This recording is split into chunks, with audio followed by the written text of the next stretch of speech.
행복한 상상, 소보루의 꿈꾸는 동화 이야기 시간이에요. 하루하루 새로운 것을 보고, 듣고, 알아간다는 것은 매일매일 새로운 세상을 산다는 것이래요. 오늘 하루는 어떻게 보내셨나요? 오늘 하루의 수많은 기억 중에서 가장 행복했거나 즐거웠던 기억을 떠올려 볼까요? 행복한 상상은 우리를 더 좋은 세상으로 나아가게 해줄 거예요. 지금부터 소보맘이 들려주는 이야기를 통해 여러분을 행복한 잠자리로 안내할게요.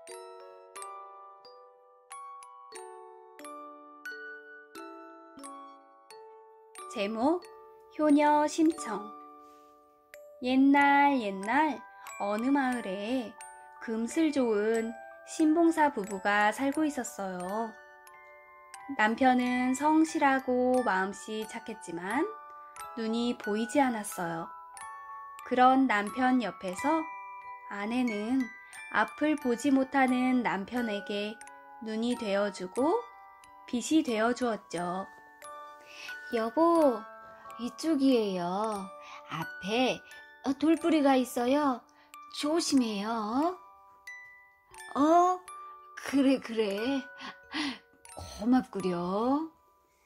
아내는 남편의 팔을 붙잡고는 자세한 설명을 해주었고, 앞을 못 보는 남편에게는 늘 그런 아내가 버팀목이 되어주어 든든하기만 했죠. 그러던 어느 날 아내는 예쁜 아기를 낳았어요. 그런데 죽을 병이 걸리고 말았죠. 여보, 아기 이름을 청이라고 불러주세요. 우리 아이 심청. 한 번만, 딱 한 번만 안아볼 수만 있다면. 아내는 마지막 힘을 다해 말하고 마지막 숨을 거두고 말았어요. 눈이 안 보이는 신봉사에게 아기를 키우는 일은 너무나 힘들었어요. 배고파 우는 청이를 등에 들쳐업고는 지팡이로 더듬더듬 앞을 헤치며 마을 아주머니들을 찾아다니기 일쑤였답니다. 아주머니, 아기 남기고 남은 젖이 있거든. 우리 애미 없는 불쌍한 우리 딸, 우리 청이 젖 좀 물려주시오. 아휴, 딱하기도 해라. 이리 줘요. 아유, 정말 가엾기도 하지. 자, 많이 먹으렴. 신봉사는 온 동네를 다니며 아이가 클 때까지 간곡히 부탁을 하며 젖 동량을 하러 다녔어요. 마을 아주머니들은 그런 신봉사와 청이가 가여워서 젖이며 헌옷이며 남은 음식들도 조금씩 나누어 주었어요. 청이는 마을 사람들의 도움을 받고 어려운 형편에도 착하고 꿋꿋하게 무럭무럭 잘 자랐어요. 어느덧 청이는 15살이 되었어요. 일손이 필요한 집 곳곳을 다니며 밭도 메어주고 부엌일도 거들어주고 저녁에는 삭 바느질도 해주었어요. 그렇게 일을 해주고는 돈을 받아 아버지께 식사를 챙겨드리며 정성껏 모셨어요. 청아, 일이 힘들지? 미안하구나. 이 못난 아비 때문에. 어린 네가 밤낮으로 그 고생을 하니? 신봉사가 걱정하면서 한숨을 내쉬는 일이 많았어요. 그러면 정희는 늘 배시시 웃으며 말을 했죠. 아니에요. 하나도 안 힘들어요. 아버지 제 곁에서 늘 이렇게 건강하게 계셔주시는 것만으로도 전 더 바랄 게 없어요.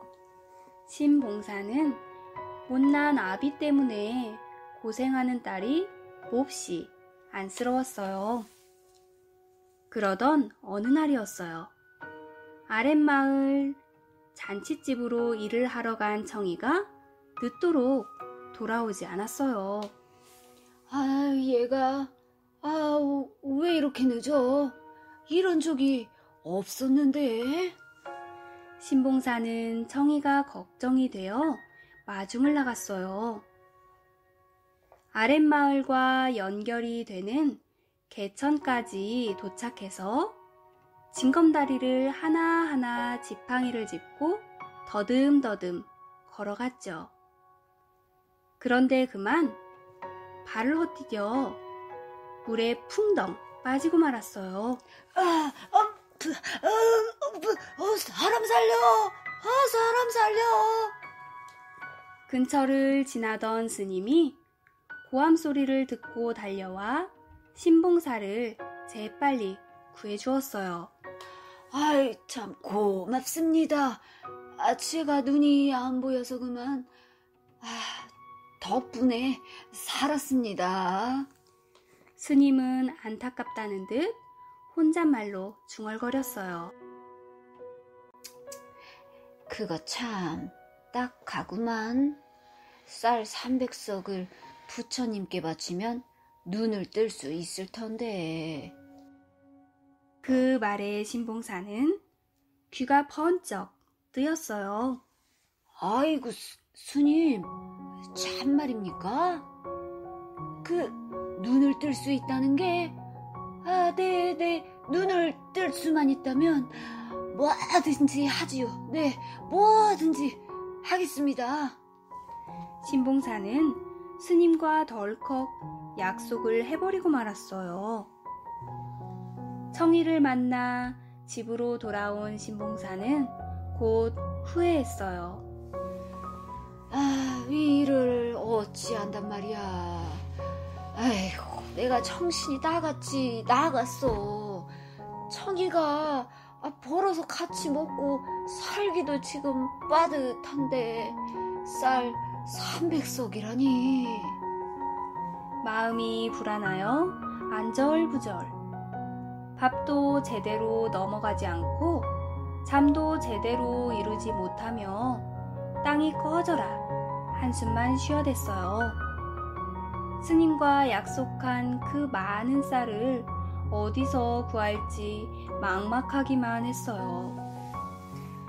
아버지, 무슨 걱정거리라도 있으세요? 신봉사는 스님과 한 약속을 청이에게 이야기했어요.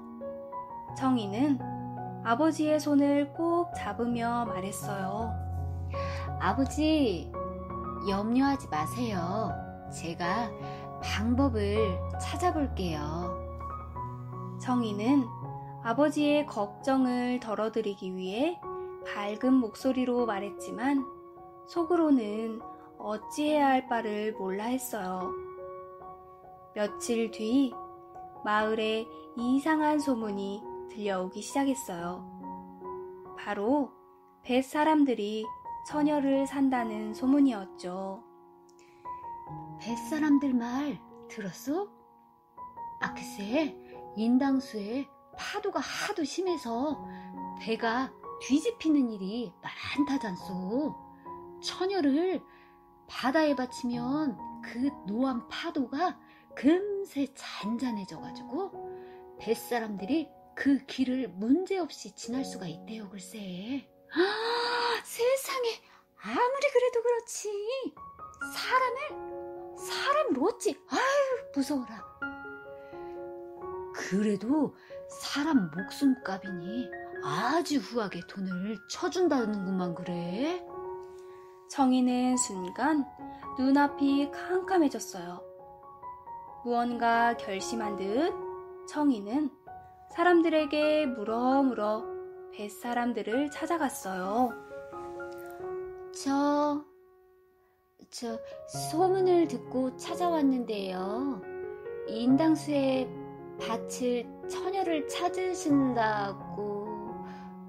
그 말이 사실이라면 쌀 300석이 필요해서 그러는데 주실 수 있으신가요? 주신다면 기꺼이 제가 제물이 되겠어요. 청이의 간곡한 부탁에 뱃사람들은 쌀 300석을 내어주고 앞을 못 보는 아버지가 살아갈 수 있도록 돈을 더 내어주었어요. 마침내 약속한 날이 하루 앞으로 다가왔어요. 청이는 아버지의 구멍난 옷을 꿰매고 집안 곳곳을 깨끗이 청소하였어요. 드디어 배가 떠나는 날, 새벽닭이 울자 청이 눈에서도 눈물이 하염없이 두 뺨을 타고 흘러내렸어요. 타가 울지 마라. 네가 울면 날이 새고 날이 새면 나 죽는다. 나 죽는 건 서럽지 않지만 불쌍한 우리 아버지 누굴 의지하고 살아갈까? 청이는 마음을 담아 혼잣말로 읊조렸답니다. 서둘러 아침밥을 차리기 시작했어요. 흰 쌀밥과 나물, 고기를 넣은 고깃국까지 정성을 다해 아버지께 아침상을 올렸어요. 아이고 정아, 오늘따라 반찬이 많구나. 오늘 무슨 날이냐? 청이는 아무 말도 못하고 그저 눈물만 흘렸어요. 청아, 왜 대답이 없어? 그때 뱃사람들이 청이를 데리러 왔어요. 뱃사람과 떠날 순간이 되자 청이는 아버지에게 사실대로 말했어요. 아버지, 쌀 300석을 구했으니 꼭 눈을 뜨실 거예요. 제가 없어도 부디 건강하셔야 해요. 심청은 신봉사에게 마지막 인사를 올리고 뱃사람들을 따라 나섰어요.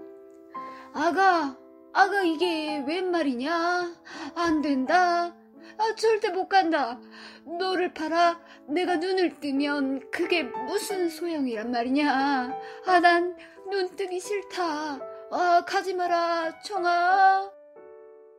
아버지는 맨발로 뛰쳐나와 청이를 붙잡으려다 보이지 않는 눈 때문에 부딪혀 쓰러지고 울며 불며 소리쳤어요. 그 모습을 보고 청이의 가슴은 찢어지는 듯 했지만 뒤돌아 눈물을 훔치며 뱃사람들을 따라 멀어져 갔어요. 신봉사는 땅을 치며 통곡했어요. 그 모습을 본 사람들도 모두 눈물을 흘렸죠. 청이를 태운 배가 어느덧 인당수에 다다랐어요. 갑자기 맑았던 하늘이 깜깜해지더니 천둥 번개가 치면서 비바람이 세차게 쏟아졌어요. 거센 파도의 배는 금방이라도 뒤집힐 것 같았죠. 뱃사람들은 기다렸다는 듯 바다를 향해 절을 하고는 이렇게 말했어요. 용왕님, 처녀를 제물로 바치오니 제발 뱃길을 편안하게 해 주옵소서. 자, 이제 그만 바다에 뛰어드시오. 청이는 고개를 끄덕이고 발걸음을 떼기 시작했어요. 너무 무서워 바들바들 떨리는 두 손을 꼭 붙잡았죠. 뱃머리의 끝쪽으로 힘겹게 올라선 정이도 두 손 모아 빌었어요. 비나이다, 비나이다. 우리 아버지 눈을 뜨게 해주소서. 아버지, 부디 눈을 뜨시어 밝은 세상 보시고 만수무강하세요. 차마 무서워 두 눈 뜰 수 없어 치마를 뒤집어 올려 덮어 눈을 가리고 청이는 바닷속으로 훌쩍 몸을 던졌어요.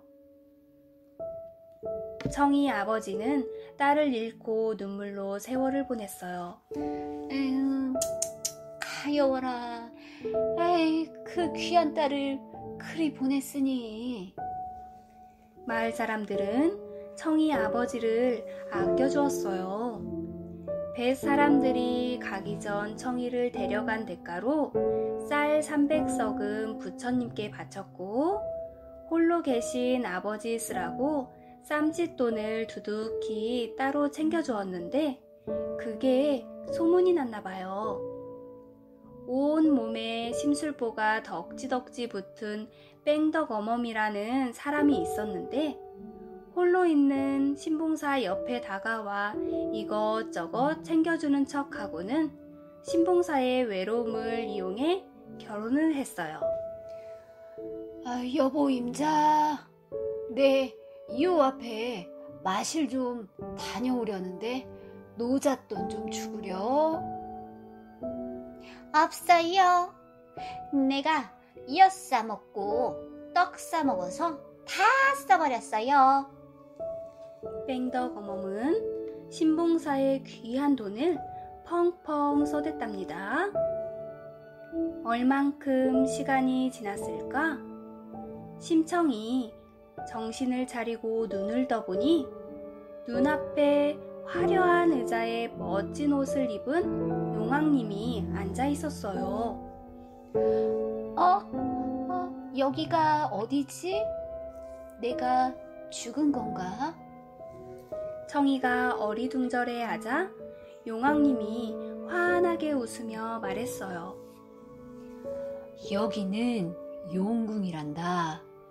너의 효심이 지극해서 다시 세상으로 보내줄 터이니 아버지를 만나 행복하게 잘 살거라.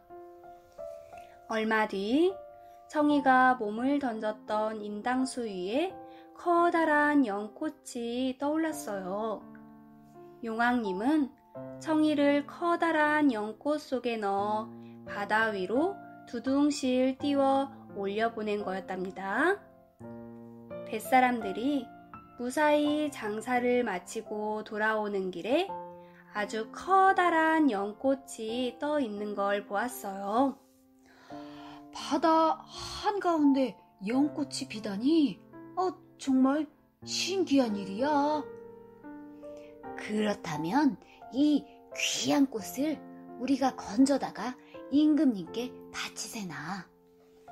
뱃사람들은 진귀한 물건이라고 여겨 임금님께 연꽃을 바쳤어요.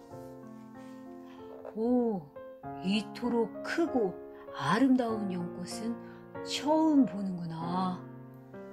임금님도 연꽃이 너무나 신기해 연못에 띄워두고 날마다 산책하며 바라보는 걸 좋아했어요. 그러던 어느 날 연꽃잎이 활짝 열리더니 연꽃 속에서 청이가 나타났어요. 아니, 이럴 수가. 이건 분명 하늘이 보낸 사람이라군. 왕비를 잃고 외롭게 지내던 임금님은 연꽃에서 나온 청이에게 한눈에 반해 왕비로 맞이하게 되었어요. 심청은 왕비가 되어서도 늘 아버지 걱정뿐이었어요. 그래서 예전에 살던 마을로 사람을 보내 아버지를 찾아보도록 했어요. 하지만 아버지는 눈을 뜨지도 못하고 마을을 떠나버려서 찾기 어렵다는 소식만 전해 들을 수 있었어요. 청이는 아버지 걱정에 늘 얼굴이 어두웠답니다. 하루는 심청이 달을 보며 오는데 임금님이 물었죠. 무엇 때문에 그리 슬피 우는 거요? 심청은 그동안의 일을 임금님께 이야기했어요. 아직 눈을 못 뜨신 아버님이 어찌 지내실지 너무 걱정이 되어서요. 임금님은 심청을 따뜻하게 위로하며 말했어요. 그렇다면 나라 안에 앞 못 보는 사람들을 모두 불러서 잔치를 한번 열어보는 것이 어떻겠소? 아버님이 아직 눈을 뜨지 못했다면 분명히 꼭 만나게 될 것이오. 임금님의 말에 청이는 고개를 끄덕이며 눈물을 닦았어요. 청이의 아버지도 궁궐에서 열린다는 잔치 소식을 듣고는 뺑덕어멈에게 말했어요. 여보, 임자, 궁에서 열린다는 잔치에 다녀오려는데 노잣돈이 필요하니 좀 주구려. 내가 고기 사 먹고 술 사 먹느니라고 다 써버렸어요. 없어요. 아니, 뭐요? 내 딸 죽으며 남긴 돈을 그리 다 썼단 말이오? 아휴, 저 늙은이 수발하는 것도 이제 지쳐버렸어. 속으로 생각한 뺑덕어멈은 남아있는 돈을 몰래 모두 훔쳐서 멀리 도망가 버렸어요. 궁궐에서는 성대한 잔치가 열렸어요. 나라 안에 장님들은 너도 나도 할 것 없이 모두 대궐로 모여들었죠. 잔치상마다 맛있는 음식이 가득 차려지고 흥겨운 음악이 울려 퍼졌어요. 이렇게 잔치는 몇 날 며칠 동안 계속 이어졌어요.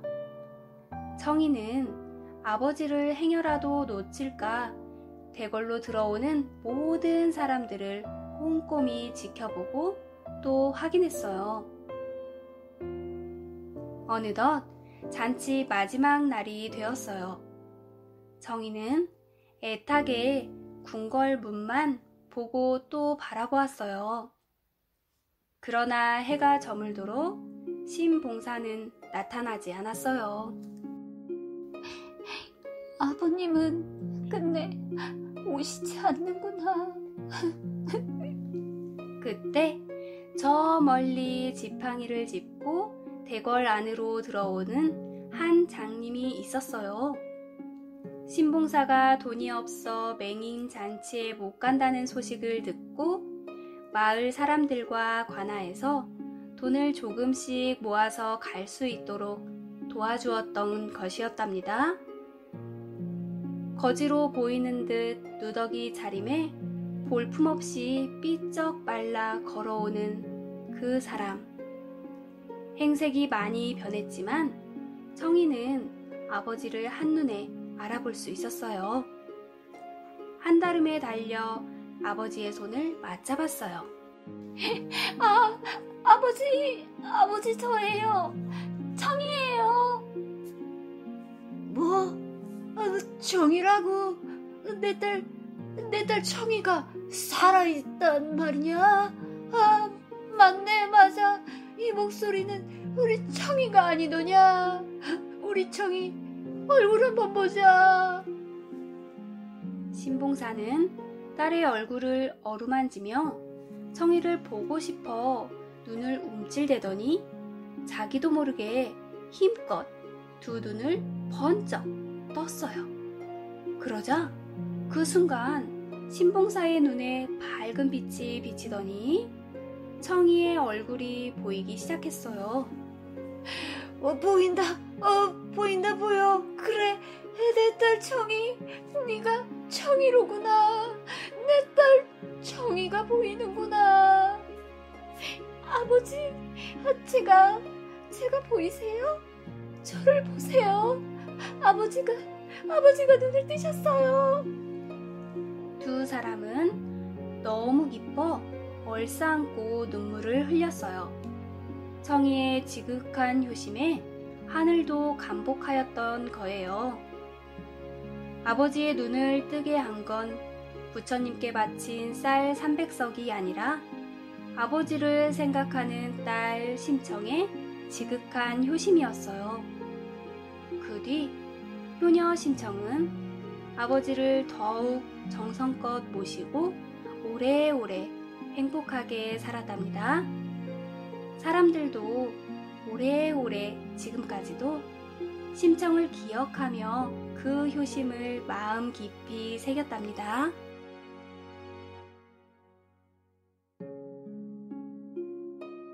오늘 이야기는 심청전이었어요. 심청전은 아주 옛날부터 전해 내려져 온 우리의 옛 이야기랍니다. 앞을 못 보는 아버지가 딸을 키우기 위해 고군분투하고 그 딸은 아버지를 위해 자기 몸을 던져 희생했던 우리에게 많은 눈물과 울림을 주는 이야기였죠. 여러분은 살면서 부모님 속을 상하게 했던 적이 있었나요? 또 부모님의 마음을 기쁘게 해드린 적은 어떤 것들이 있을까요? 여러분이 생각하는 진정한 효는 무엇일까요? 부모님께 좋은 음식, 좋은 선물, 많은 돈을 드리는 것? 그 이전에 부모님의 마음을 편안하게 해드리는 것, 사랑하는 나의 마음을 부모님께 표현하는 것, 그것이 먼저 아닐까요? 우리가 나이가 들어 죽을 때까지도 전하지 못해 후회된다는 것, 바로 부모님에 대한 사랑 표현. 쉽지만 결코 쉽지 않은 우리의 사랑 표현. 우리 지금부터 해볼까요? 엄마, 아빠 사랑합니다.